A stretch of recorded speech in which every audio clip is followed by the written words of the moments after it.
and you hate it. Yeah, I hate it. Absolutely hate it. You're there to try to win a game. You got to beat the Patriots there. That's the wrong mentality. No surprise Dallas was like that. They wind up kicking the field goal, so it's 13-9. And again, the Cowboys have a good chance here. They're going to have a first down. They're going to have the clock stopped here in the final 2 minutes, but hold everything. For the second time in the game, a tripping penalty is called on the Cowboys. That one's on 72. Frederick, the center. I point that out because it's not obvious which guy watching that they might have called it on because no one was tripping anyone. It's a terrible call. And then it leads to this, which is a good call. On a fourth down pass to Amari Cooper, they originally call it a catch. Here it is overturned. Clearly he doesn't catch the ball. It goes over on downs, and the Patriots would run out the clock. They win it by a score of 13-9, which begs the question, Rex Ryan. I know how you love Sneaky Hembo. Yes. Which is the last team the Cowboys beat in the regular season that entered the game with a winning record? Let the record show L. Duncan got it right. Yeah, I'm going to say it's the Washington Redskins. Last year, we're like, how the heck did the Redskins win? Look, no, I never get one right. No, because you were a week off. You were a week later, they beat the Saints, week 13. So they did beat Washington on Thanksgiving, who did have a winning record at the time. But a week later, they beat the Saints on a Thursday night. Is anybody ever closer without hitting the mark than me? I mean, last week was a disaster over the Miami Dolphins. No, I think you're working your way towards this, Rex. Yeah. I think I'm very impressed. All right, Elle, where do we go from here? Who dat? Knowing from experience is brought to you by Farmers Insurance. When it comes to Sneaky Himbo, I know everything. When it comes to breaking down plays, that's our man Dan Orlovsky. And you just saw them talk about the controversial decision to not go for it and kick the field goal there. I seem to think they should have set the Mells in a better position to go for that. You seem to think that the Cowboys did. It's just something the Patriots did better. The Patriots get all 11 guys to play at one when they need them to be at their best, and they do it. 3rd and 7. Couple things to point out. First of all, that's Jamie Collins, the linebacker for New England. Patriots are playing man-to-man coverage, so he's got this tailback in coverage by himself. Second guy to point out is Kyle Van Noy right down here. Kyle Van Noy is just playing defensive end. He's going to rush the passer. All is good. Cowboys do a really good job with their play call. They're going to flush this tailback out wide. Now, Jamie Collins, because he's got him in man-to-man, he better go run and chase that tailback because there's going to be all this traffic as he's chasing. What do we see all the time in this situation? In man-to-man coverage. All these bodies are going to pick this linebacker running, chasing Zeke, and Zeke's going to have an easy throw, easy completion. Cowboys are going to convert. Watch what happens. Remember, I told you to pay attention to Kyle Van Noy and Jamie Collins, right? Get all 11 to play as one exactly when they need to. Kyle Van Noy now has traded off with Jamie Collins. Kyle Van Noy is going to go cover Zeke in man-to-man coverage. Collins is now rushing Dak. Who's Dak want to throw this football to? Dak wants to throw that football to Zeke, but he sees that Van Noy has dropped out. These guys have switched roles. There's nowhere to throw the football to, and Dak has to scramble and make a play. Try to make a play. There's that saying, give me 6 hours to chop down a tree, and I'll spend the first 4 sharpening my axe.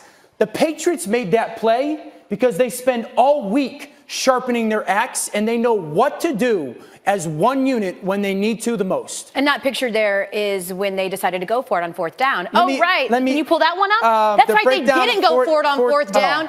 They kept it a one-possession touchdown and possession game. Right no, it wasn't the right decision. They had the ball based on what? They were inside the 8-yard line. That's as close as they've been all night. Okay. Weren't going to convert. This was the right choice. They don't convert. They hand the ball back over on down inside the 10-yard line. You put it back on your defense, who played very serviceably, right? And then you get the ball back with better field position so that you can make that game win. And then you still only you could potentially win the game with the 2-point conversion. You kick the field goal, your defense gets you the ball back, you go down, you score, you win the game over, touchdown.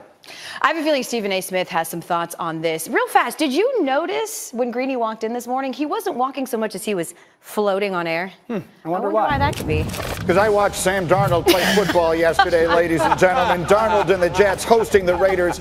And Sam Darnold, I'll just say it, Rex, he is right now as good as any player in the National Football League. Oh, my goodness. Look at Braxton Berrios, 61 yards to the 1, would set up a score on the next play, and the Jets would take a 20-3 lead.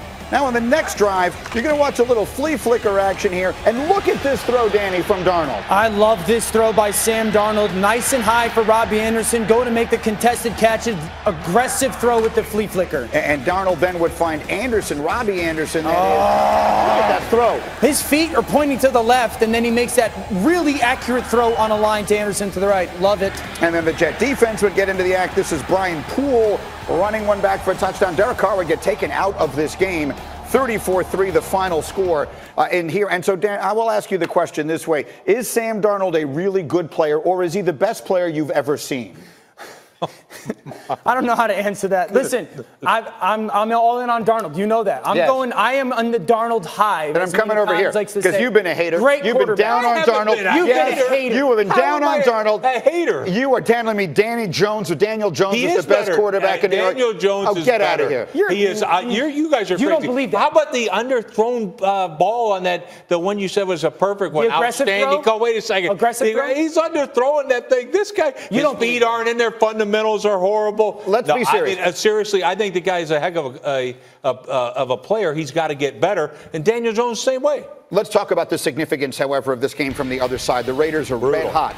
They come into this game in the playoff picture and off a bunch of wins in a row. And then they allow things like this to happen. They got obliterated. I obviously watched all of this game. This was never a game from the jump. How does something like this happen to the Raiders? Look where it puts them in the playoff picture. I mean, their defense is, let's face it, it's one of the bottom defenses in the league.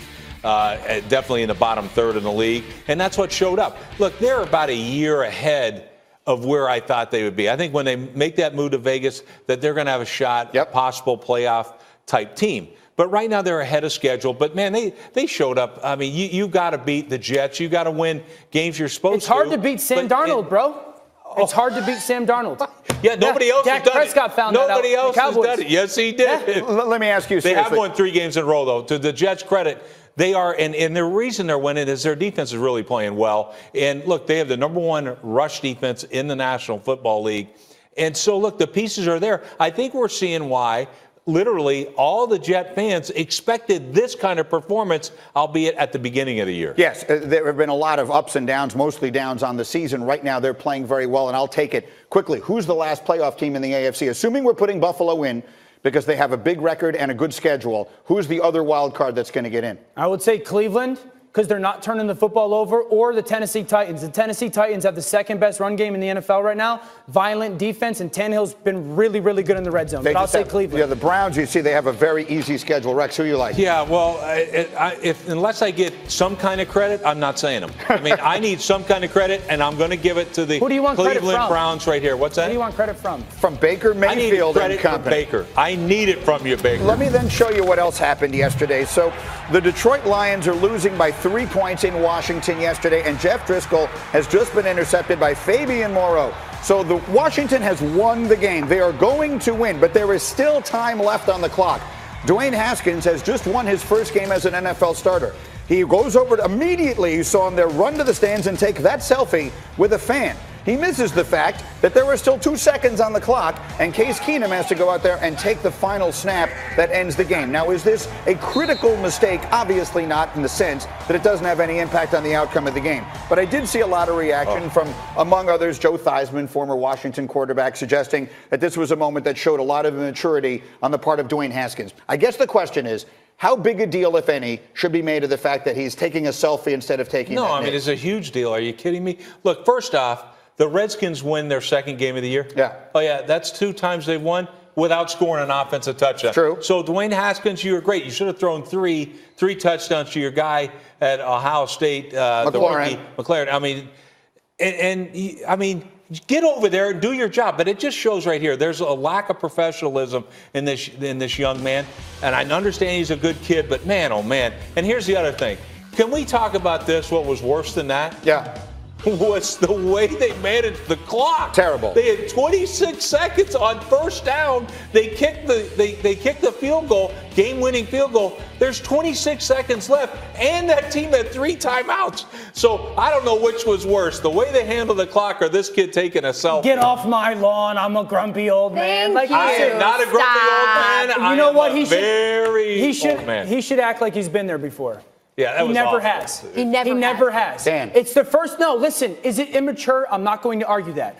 But let's not crucify the kid over in the moment having joyous reaction like a child and choosing the wrong type of celebration. Like, if he does it the second time, we can have a conversation. But he's a kid. It's his first NFL win. Take it from someone who wasn't fortunate enough to get a bunch of them. Like, getting a win in the NFL matters to you. The lack of professionalism is an organization that was using his reputation as a sticking point to go back and forth with each other. They did that very publicly. So if the kid wants to celebrate winning his first game, then that's okay, because that's where the lack of professionalism starts, is in the front office. Ideally, after the clock is actually hit zero. By the way, in a perfect it's fan world, interaction, Greeny. The game will be over. Meanwhile, coming up here on Get Up, Jerry Jones not happy after the Cowboys' performance yesterday, but we'll tell you someone who probably was